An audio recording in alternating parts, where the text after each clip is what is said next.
You're looking at the international edition of the Neo Geo Mini. I'm going to unbox it, test it, and talk about it on Retro Hunting Adventures.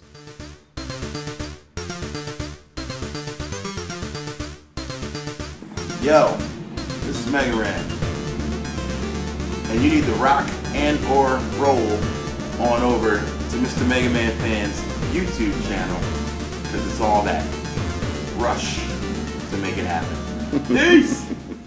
Before we get into the Neo Geo Mini, I wanted to show off a few things that I picked up recently from pop culture. They just found a way to reopen with customers being asked to wear masks and a limit of 8 people maximum in the store, which both seem like reasonable requirements during the pandemic. And I found some good things while I was there. You see Famitsu Baseball 3, Romancing Saga 2, and Far East of Eden 0, which is a very hard game to play on flash cards or with emulators because it has a special chip. So that was an awesome pickup for only $2. And that was not all. They had a metric ass ton of Japanese Game Boy games, including that Sanrio TimeNet game I just showed you, Monopoly DX. Curious that that's in English even though it's a Japanese game. We've got a Beyblade game here exclusively for Game Boy Color. A game called Rising Valkyrie that I know nothing about, but it was only a couple of bucks, so I figured I'd give it a shot. An American Quiz game, Part 2. I also picked up Part 1. Shogi, which I ended up returning because I already had it. It happens sometimes. Here's the other American Quiz game, kind of the opposite of Monopoly DX. It's an American quiz game in Japanese. And this is Mole Mania. This was a bargain at only $2. The North American version goes for $25, but the gameplay is the same. Here's a Beat Mania game, a beat matching game, Crash Bandicoot, The Wrath of Cortex, the Platinum Edition for Xbox. I didn't have the regular or the Platinum. Here's a Grand Duel game exclusively for Game Boy Color. This was quite a day for pickups, and these Game Boy games in particular were all super cheap, so I had nothing to complain about. This one is a Shaman King game for Game Boy Color. I've got to be honest, I don't know how far I'll get in any of these in Japanese, but if I can download patches for them and play them on my GB EverDrive X7, I'll be good to go. So I've also got some manuals here that I got really hooked up on thanks to Candy giving me a deal. A couple of Pokemon manuals, Sapphire and the trading card game, DuckTales, I was super stoked about that one, and Cobra Triangle for the NES. Next up was Donkey Kong for Game Boy Advance. I've also got Pac-Man for the original Game Boy here, and Ms. Pac-Man for the original Game Boy, and Tetris DX. That's not all. Dino City, bro, Super Nintendo. IREM. I remember them. Oh wait, no I don't. Shout out to John Tron. I saw the Dino City manual and I just couldn't pass that one up. So, back to the Neo Geo Mini. Mad Little Pixel posted a status update in the community tab on YouTube saying there was a flash sale going on. These were only $30 with Amazon Prime free shipping, and at that price, I couldn't resist finally picking up a Mini. I decided it would be fun to play with and also a good video for Retro Hunting Adventures here on YouTube. So let's start with popping the tab off and getting this thing out of the box. I was going a little too fast though. I didn't see there were also some pieces of clear tape that were sealing each side. If I was patient, I probably could have peeled them away, but I also thought I could have peeled off some of the paint by doing that, so in the end, I figured slicing through them was better and faster. Very nice presentation on the Neo Geo Mini box, including colored flaps on the inside. That's a little extra effort they didn't have to go to, but they did. And here is the Neo Geo Mini itself. It's like having your own Neo Geo arcade cab, but in tabletop form, so you can set it on a desk right next to you, or if you have a micro HDMI cable, you can hook it up to your TV. This doesn't come with the micro HDMI cable though, and it doesn't come with a power box either. You have to supply your own and plug the USB cord that's included into it. Speaking of which, there's the power port, the HDMI port, and the on-off switch button on the other side. So that's everything that's on the cab itself. The box also includes an instruction manual in multiple languages, but there's really not much to explain other than the fact that if you want to use a controller, you have to buy it separately. Or you can do what I did, which you'll see in just a moment. But first, let me open the other box that was inside the box, because that's the only other thing that's included. A power cord. Again, you have to supply your own power brick. They don't give you one, but you can use one for an iPhone. You can use one for a Nintendo NES mini console or a Super Nintendo mini console. Pretty much any USB power brick that you can think of, you can plug the USB into and then plug it into the back of your Neo Geo Mini.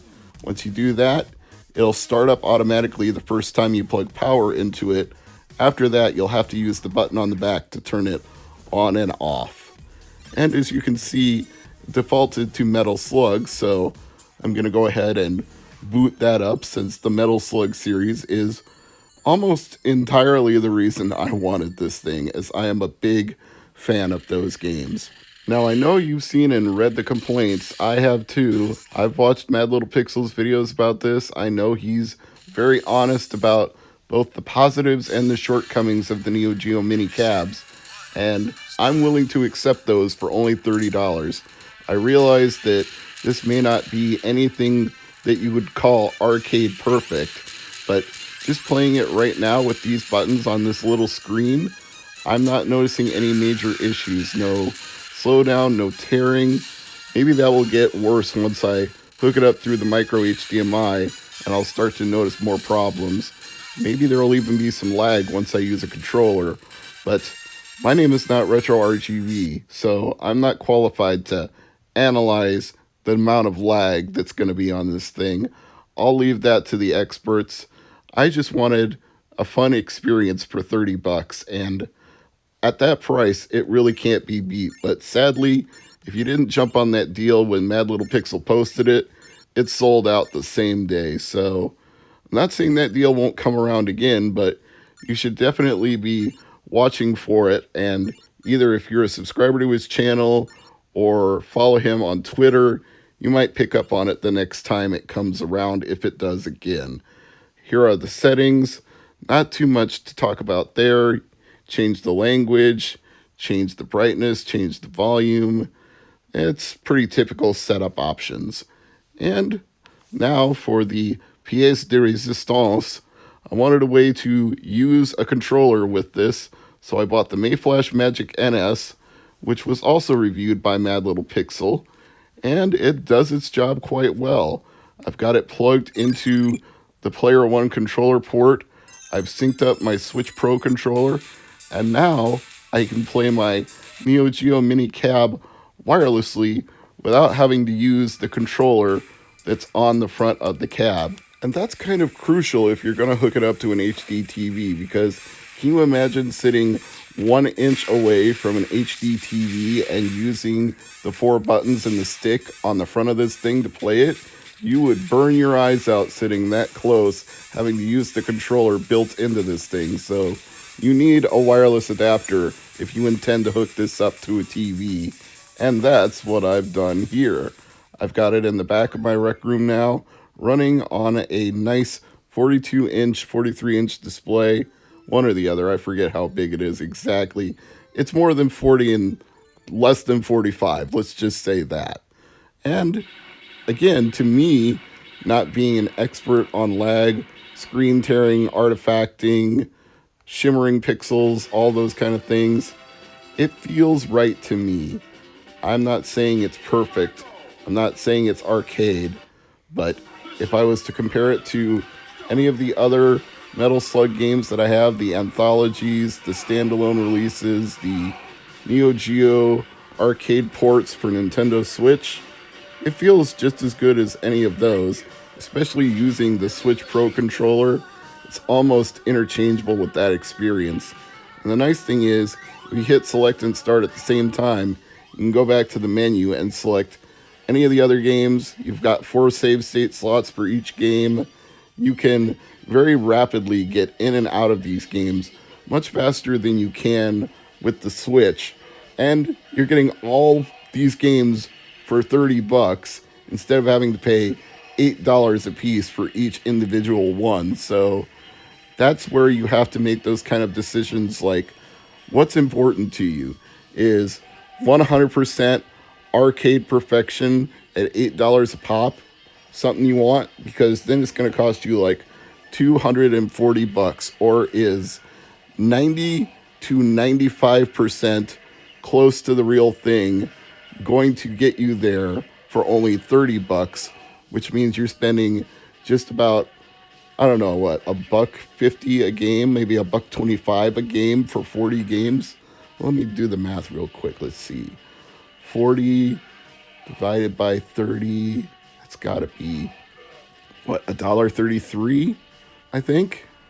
Yeah, that sounds right. So I'm saying you can spend a lot of money for perfection. You can build yourself a MAME cab with the latest, most powerful processor in it, full stereo speakers, and run the most updated version of MAME with all the bells and whistles, with micro switch joysticks, the whole 9 yards. Go that route if you want arcade perfection, or pay $8 per game if you want almost arcade perfection, or pay $1.33 a game and then buy a Mayflash Magic NS adapter and hook it up. And for $50, you've got 40 Neo Geo games and all of the Metal Slug games. And the Metal Slug games alone would be worth spending $50 on. So in my mind, this was a no-brainer. And that's my mind. I'm not judging you if you want more or better. But again, just playing this right now for Retro Hunting Adventures, it's not that bad. Maybe there's a little slowdown, but maybe there was a little slowdown on the actual hardware too. I mean, when you got so many sprites moving on a screen at one time, it's hard to say whether that would have been better or worse. It's certainly not unplayable. This is the kind of action that I would expect from Metal Slug. It's moving the way I would want it to. It's responsive. Again, controller lag, not noticing it. The Mayflash Magic is doing its job even better than I would have expected it to, considering it's converting a Bluetooth wireless controller from one console to another console. And it's almost seamless. You really don't have to do anything more than hit the button on the side. You hold it in for a few seconds to select the console that you want. And when you get the right color, then you hit it one time to put it into sync mode. Like, you hold it for 4 or 5 seconds to switch between modes, but you only push it one time for it to go into sync mode. Then you hit the sync on your controller, and it really is magic. It just happens like that. You sync it, and it starts, and you're using whatever controller you want. You can use a Switch Pro controller, a PlayStation 3 controller, an Xbox controller. There are so many different options, and it makes things interchangeable between systems. So if you have a favorite controller that you like and you want to use it with multiple systems, this is going to enable you to do that. But the nice thing about the Mayflash Magic NS is that it even includes a cord specifically for the Neo Geo Mini console. It's like they knew that's what people were going to want it for, because it comes with the cord that you need to put into the Player One port, and then plug your Mayflash Magic adapter into that, and boom, wireless. But you could also use that same cord to physically hardwire something to your Neo Geo Mini. So it suits either purpose, but if you want Bluetooth wireless, That's what the adapter is for. It'll let you do that. And as I mentioned earlier, there are save slots, 4 per each game.